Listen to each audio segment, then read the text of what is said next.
In the midst of recent revelations exposing Diddy's controversial actions in past relationships, Jennifer Lopez's timing in releasing a documentary about her own journey couldn't be more thought-provoking. The documentary, titled The Greatest Love Story Never Told, delves into the making of her original music film, This Is Me Now, a love story, shedding light on experiences she needed to move on from, particularly one that ended tumultuously. While not explicitly naming Diddy, many can draw parallels to the stories surrounding J.Lo and Diddy's tumultuous relationship. Reports of Diddy's alleged mistreatment, infidelity, and his pursuit of Kim Porter while with J.Lo have circulated for years. Gene Deal, a source close to the situation, called and Kim wouldn't answer, and if she was out, he would ask the babysitter, do you know where she at? Well, she said she was going to be here because she had Kristen at the time. You know what I mean? So now we going where Kim is at. And if she was with somebody, he made it very uncomfortable for that person to be with, using the bodyguard. Even claimed that Diddy once confronted Will Smith over suspicions that the couple was trying to involve J.Lo in their personal affairs. The complexity of these relationships takes a darker turn. Party that I think either Matt Damon was giving for Ben Affleck. It was just a little gathering. It was at the Four Seasons.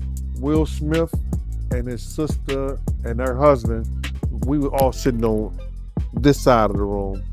Matt Damon, Ben Affleck, Jennifer Lopez, Puff, Will Smith, and Jada was sitting on the other side. When considering the involvement of Diddy's own sons, Justin and Christian Combs, in his questionable activities, the details surrounding their participation will be explored shortly. Diddy's public volatility during his relationship with J.Lo becomes even more evident when Jennifer opens up in her documentary about the challenging experiences she faced while filming scenes for her song, Rebound. In this poignant segment, she shares a choreographed dance routine with a love interest, symbolizing the complexities of a toxic relationship. As the scene wraps, she expresses relief, stating, "I'm glad that one's behind us," while walking from the set to her trailer. However, the emotional toll of revisiting these moments becomes apparent during a subsequent car ride. When questioned about the filming of that particular storyline, J.Lo visibly struggles to contain her emotions, providing a raw and unfiltered glimpse into the personal impact of such intense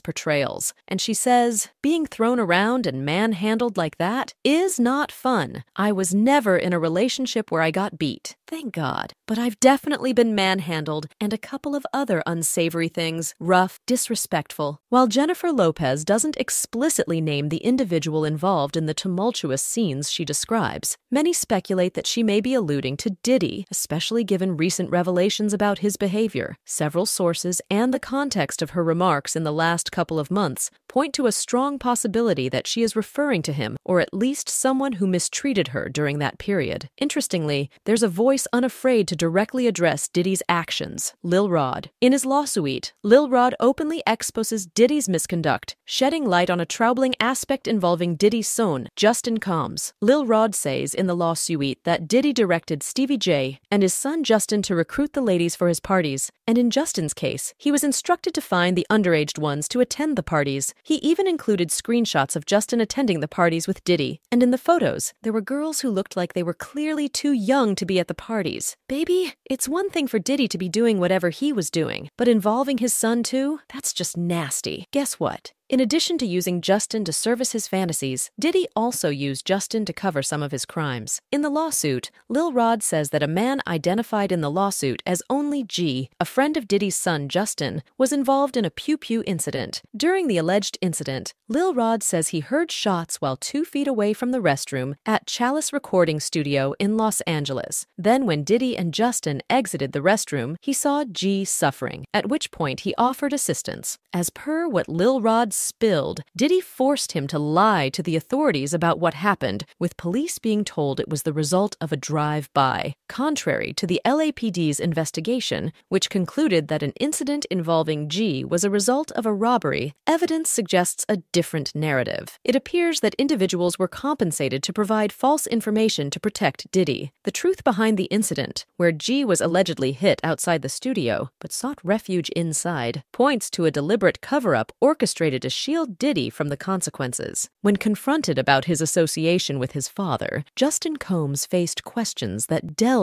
into the intricacies of the cover-up and the role he may have played in perpetuating the false narrative. His reps told TMZ, Justin Combs categorically denies these absurd allegations. They are all lies. This is a clear example of a desperate person taking desperate measures in hopes of a payday. There will be legal consequences for all defamatory statements made about the Combs family. Yeah, right. Pretty rich, if you ask me, especially considering Diddy has been involved with something similar with J-Lo. Okay, it's a pretty long time ago, but what happened was that Diddy and J-Lo were at a nightclub called Hot Chocolate at Midtown's Club New York in December 1999, and they were there to celebrate the release of Shine's soon-to-be-released album. So, around 2:20 a.m., Diddy accidentally knocked a drink out of a patron's hand named Matthew Allen, whose street name is Scar. Apparently, Scar didn't take it kindly, and because Diddy's ego was all over the moon, Diddy reportedly threw his money at Scar like confetti. There are also reports that said at the time that Scar was the one who threw fat rubber banded. But the bottom line is, egos were bruised and money was being thrown around. It was a quick payout for club goers as people in the club grabbed for the money. Unfortunately, the conflict also quickly escalated. Rounds went off. 3 of the club's patrons were injured, and 1 woman was hit right in the face. J-Lo and Diddy sped away in a 1999 Lincoln Navigator, but ran a red light and were pulled over by the police. Based on police reports, they were in possession of a stolen 9mm, which was found in the trunk, and they were both arrested. But J-Lo's horror show didn't end there. The next 14 hours were spent in a cell, and police sources said she took turns crying unintelligibly and sobbing uncontrollably. Despite the charges being dropped for both Jennifer Lopez and later Diddy following the incident, persistent rumors about their relationship crumbling emerged. Shine, a rapper whose album had gone largely unheard, ended up spending 9 years in jail, taking the fall for a crime allegedly committed by Diddy. In a recent turn of events, the woman who accuses Diddy of being responsible for the 1999 incident refuses to relent until he faces the consequences for what she believes he did to her life. I am the woman who he shot in the face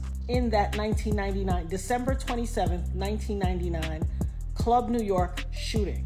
I have told everyone ad nauseum since then, even the surgeon who did the surgery, to take the bullet. I got in my face with a 9mm hollow point bullet called a cop killer. I literally have told everyone and never changed what I said. I watched him. I got pow-powed in the face. I watched him fire.